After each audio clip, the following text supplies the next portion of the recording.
Alright guys, welcome back to another Elden Ring video. Today we're going to take a look at 10 Remembrance boss builds in Shadow of the Erdtree. Yes, we're going to go over each individual Shadow of the Erdtree Remembrance weapon and try to make the best build possible for it. Unfortunately, quite a lot of them are actually mid, maybe even below mid tier, but in an attempt to still make them viable, here are some of your best options and how to make the most out of them.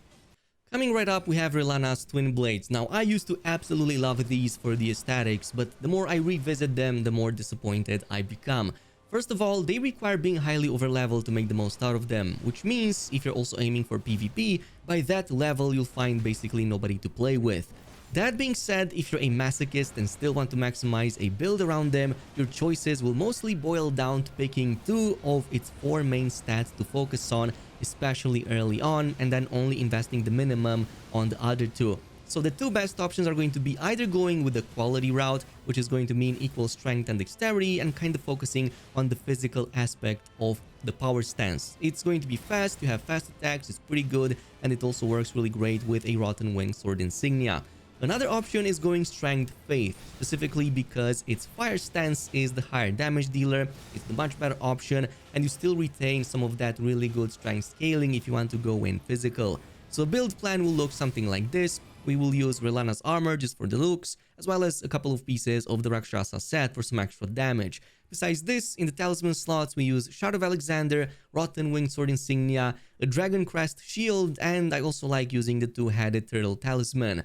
Other options might include Fire or Magic Scorpion Charm, depending which stance you pick to play with. Stat-wise, this is how we're looking. We have 60 Vigor, 21 Mind, 28 Endurance, 55 Strength, and 55 into Faith, with the minimal required into Dexterity and Intelligence to, just use the weapon.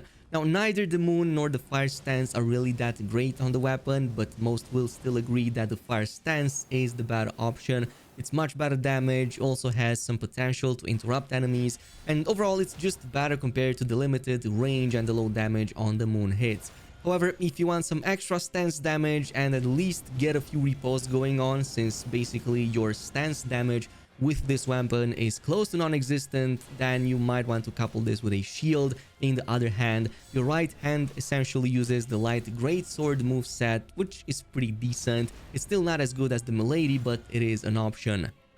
Okay, moving on next, we have the Spear of the Impaler. Now, this is one of my favorite weapons in the DLC, and also coincidentally one of the best boss remembrance weapons, specifically because of the Mesmer Assault weapon skill, which is one of the highest damage dealers, assuming that you can hit enemies with the whole combo chain. And that is kind of like the silver lining over here, because you don't get that much hyper armor during it, especially in the first part of the chain, which means you can get interrupted out of it quite a lot. But you can still use its first sweep slash attack to unleash some nice AoE damage.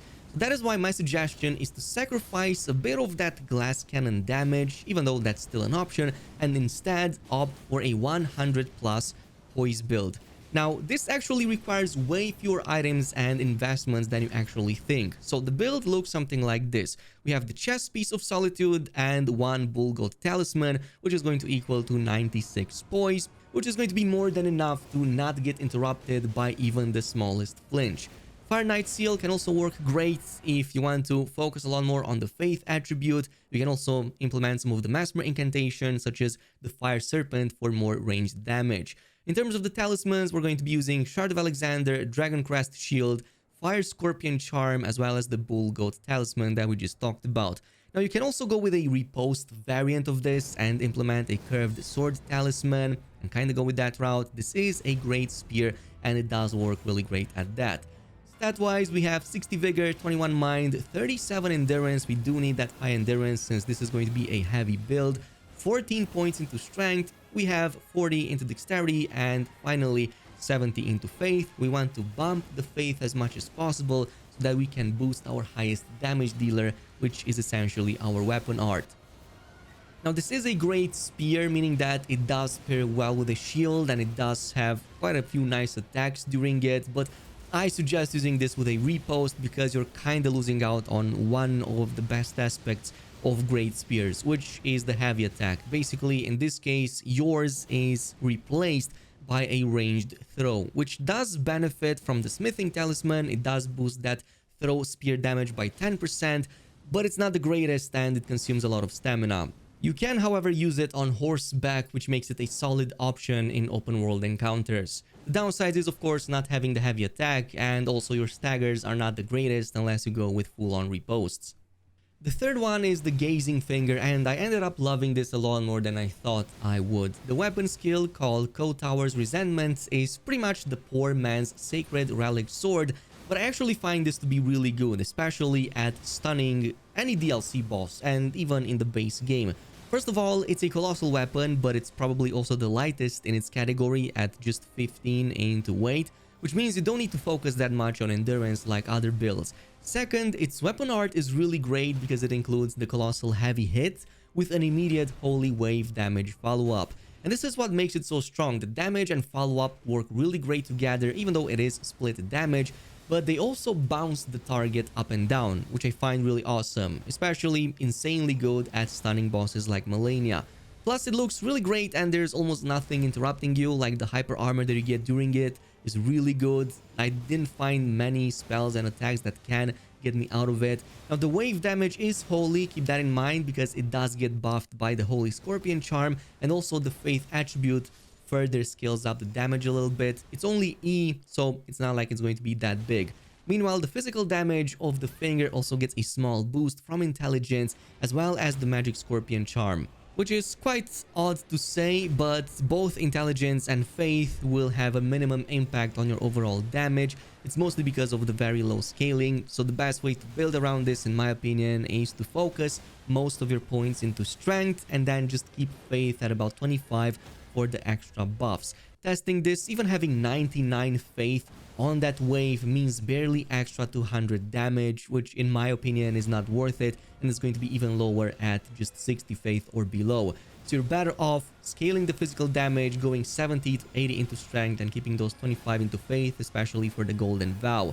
As far as the other attributes, we have 60 vigor, 20 mind, and 28 endurance, which is going to be plenty enough, and of course the 70 to 80 strength and 25 into faith. We also use, because of this, the Clawmark Seal, also the Rakshasa set, and in terms of the talismans, we have the Shard of Alexander, the Holy Scorpion Charm, Dragon Crest Shield, and the Two-Headed Turtle Talisman. But you can also add a Blue Dew Talisman instead of one of these. The mana consumption isn't that bad, and in some of the fights, like against Rellana, it did help me to just focus on damage without having to recharge my FP. The next one is going to be Putrescence at number 4. Both Strength as well as Arcane buff its physical damage, so you will have a C scaling in both of those. However, they will not affect Frostbite buildup at all, so this is going to still be 55 at plus 10. Now, this is a solid weapon and there are some great benefits coming with it.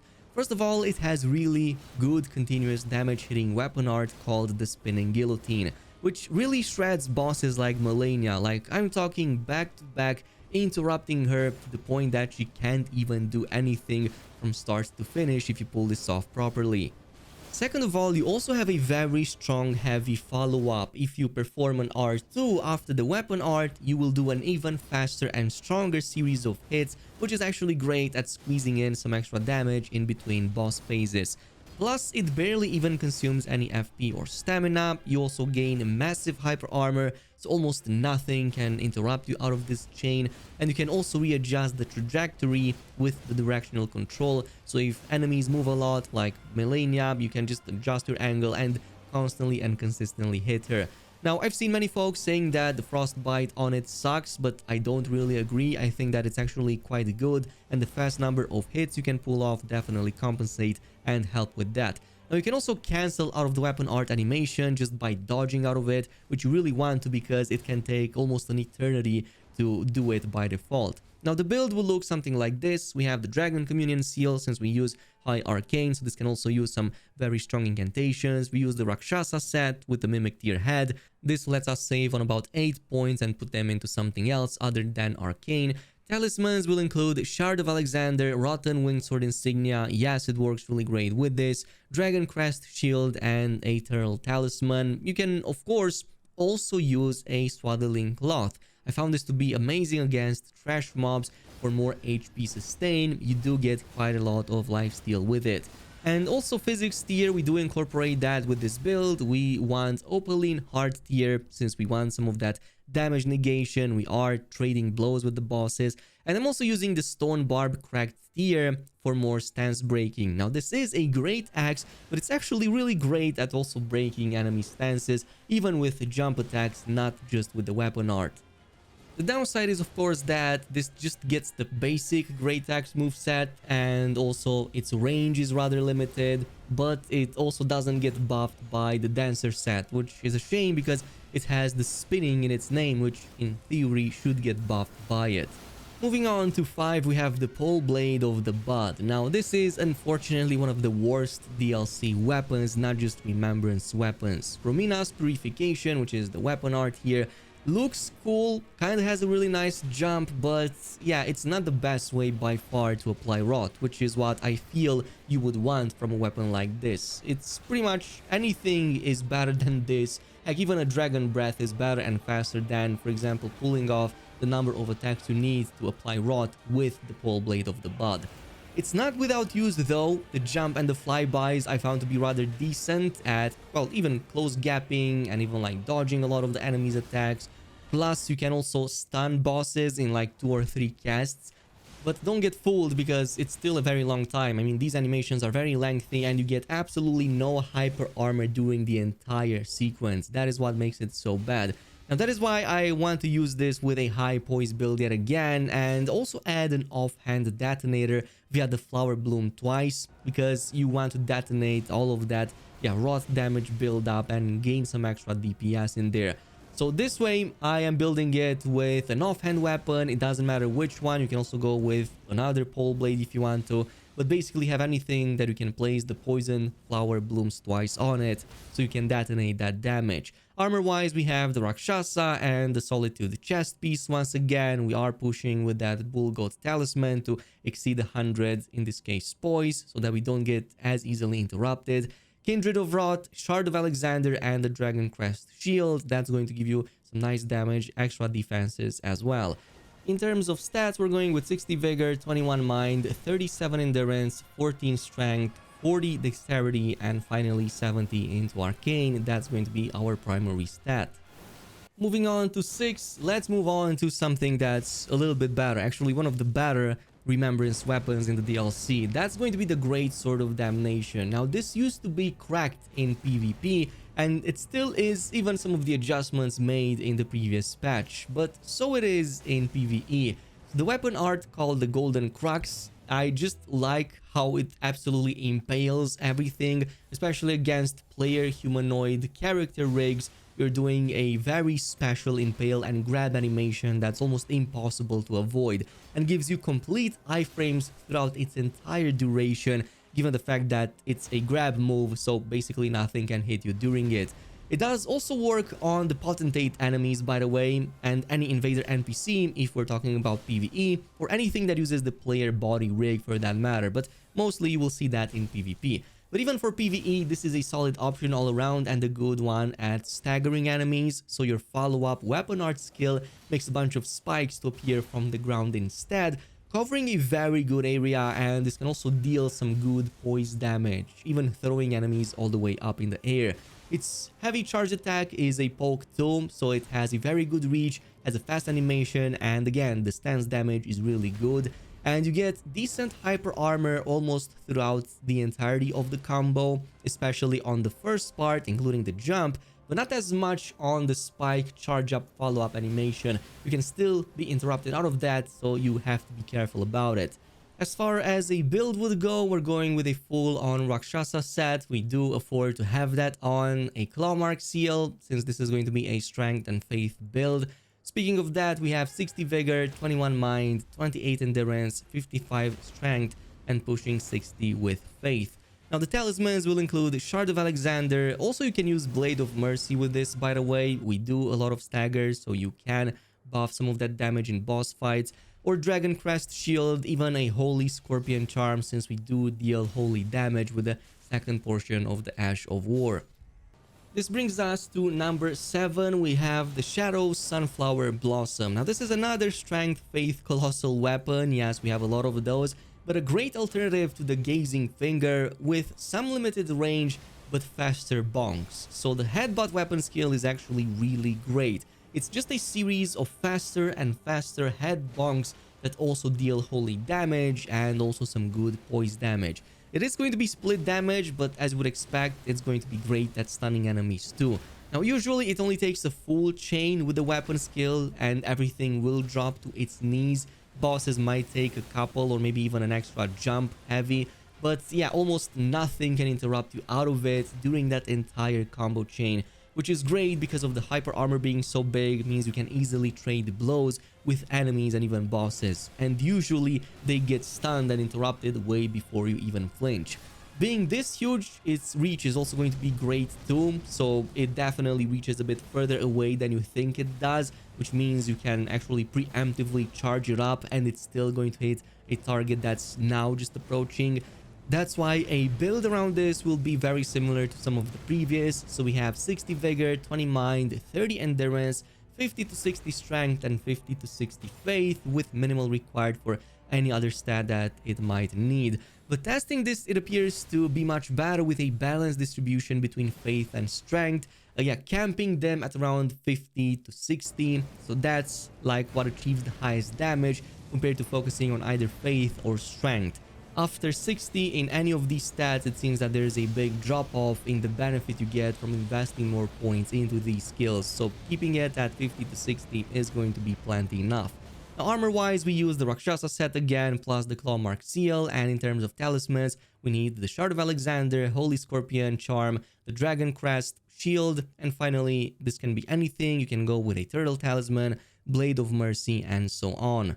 Now, at number 8, we have the Bloodsword Lance, and this is a very interesting weapon because it's the only one you can change the Ashover of. You can take that Gravity Thrust and basically apply it to any other weapon or change it with something else. But I'm not sure why you would, because Gravity Thrust on this weapon and putting that with a Bleed affinity is going to be probably one of the best Bleed build-up, well, builds in the game right now, and especially the DLC.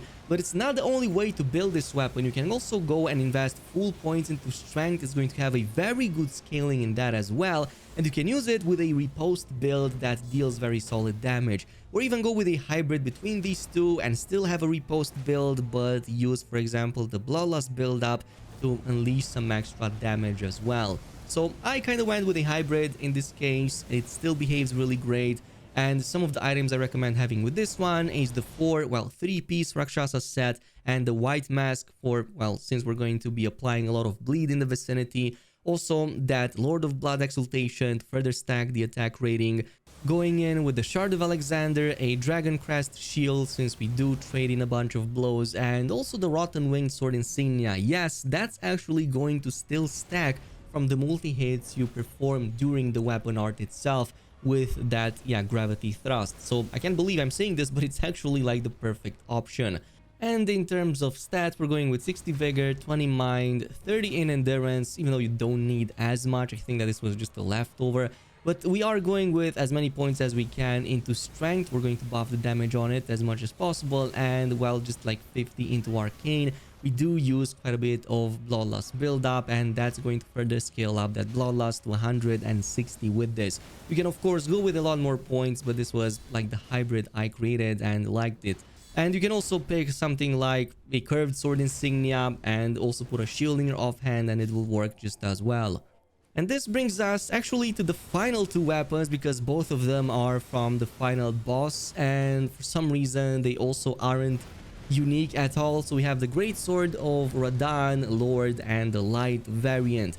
Now, I saw a lot of people online saying that the Lord variant is much better than the light, but in my opinion, I think that they are much closer to each other than most people give credit. So yeah, Lord one is a lot more consistent. Let's be clear on that one. Its unique skill actually lets you just apply that damage in and all around you. It's pretty good at hitting targets, especially ones with larger hitboxes, with everything that you have.